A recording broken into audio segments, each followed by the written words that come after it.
Selamat pagi pendengar setia Gunung Mijil 103.2 FM dimanapun Anda berada. Jumpa lagi dengan saya Bang Jack dalam informasi news pagi ini. Sejumlah sari berita penting telah kami siapkan untuk Anda pagi ini. Di antaranya, Farel Prayoga juga ikut ramaikan gebyar sekaten Solo. Dirut Pertamina blak-blakan rugi jual Pertamax dan dapat kompensasi dari pemerintah. Golongan darah jadi faktor resiko terkena stroke dini.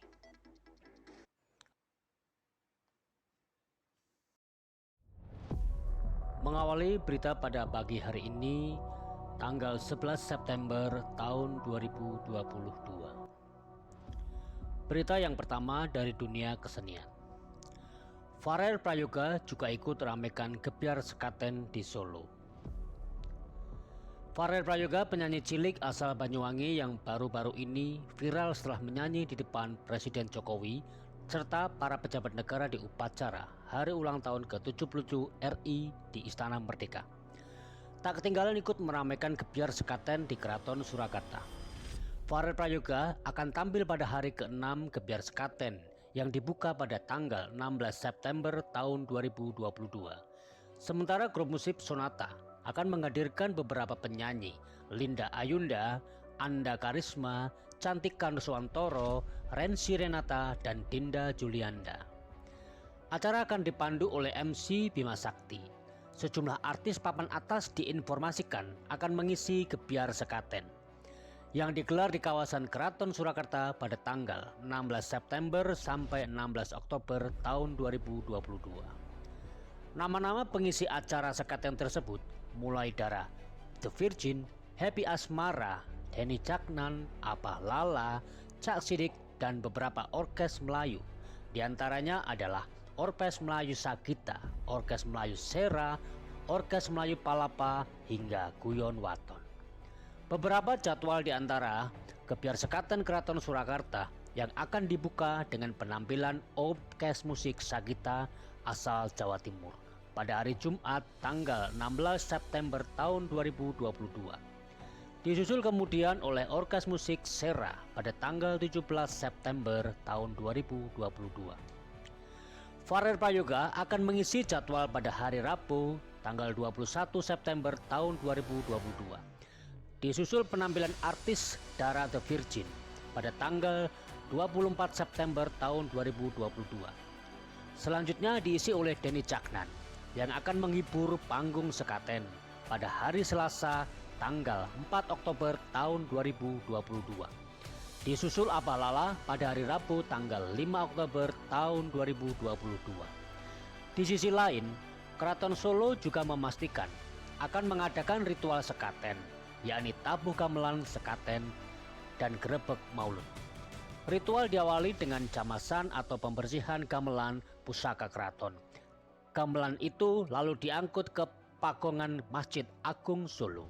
Tempat gamelan akan ditambuh selama 24 jam non-stop.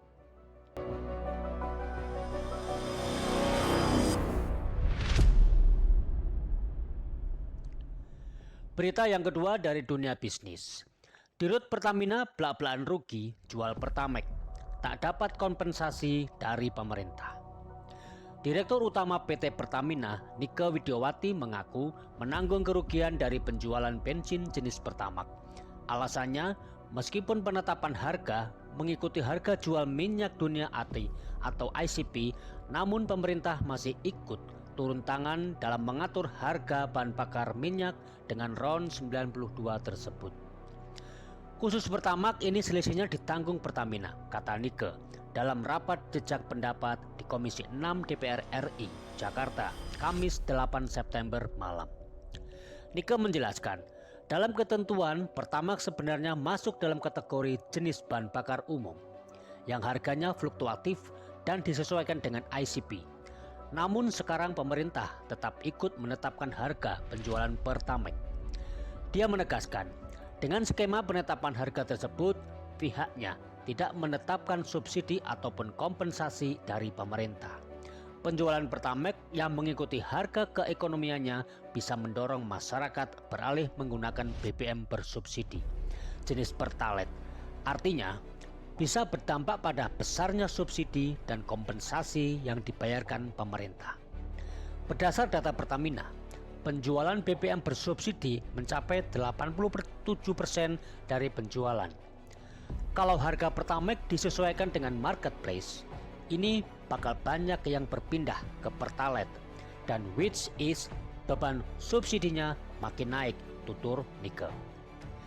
Dia mengakui, kalau dilihat berdasarkan penjualan per produk, Pertamina rugi menjual Pertamax, sehingga pihaknya melakukan subsidi silang dari bisnis lain untuk menutupi kerugian tersebut. Sebagai perusahaan milik negara, Pertamina harus bisa membantu pemerintah dalam hal ini menjaga daya beli masyarakat.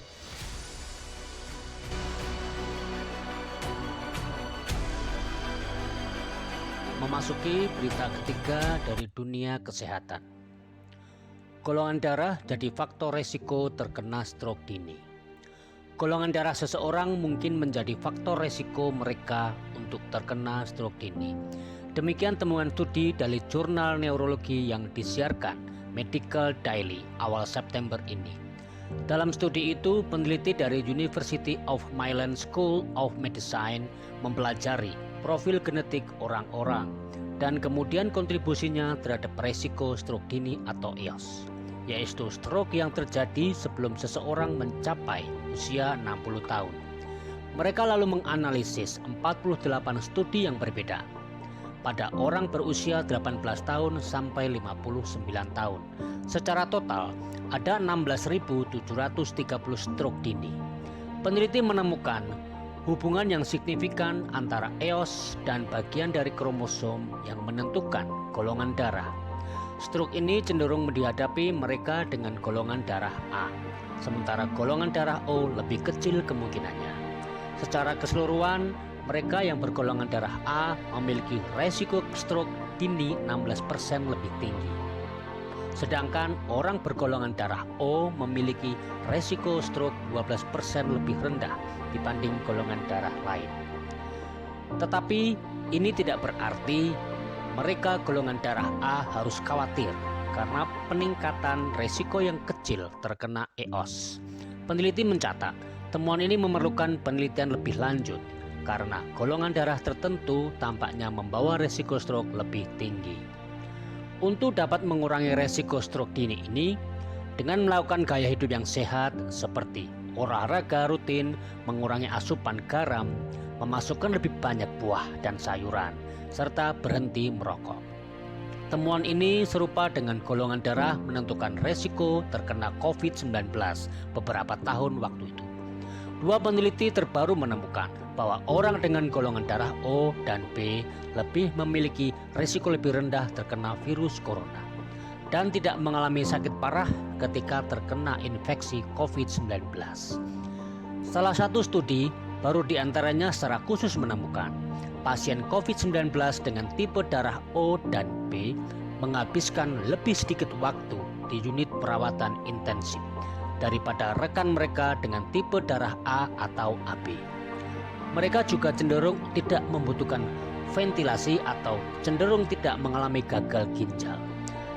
Dua studi baru yang diterbitkan di jurnal Blood Advances pada 14 Oktober tahun 2021 lalu itu menguatkan penelitian sebelumnya mengenai darah tipe O, di mana orang dengan golongan darah O dan B tidak mengalami sakit parah ketika terinfeksi COVID-19.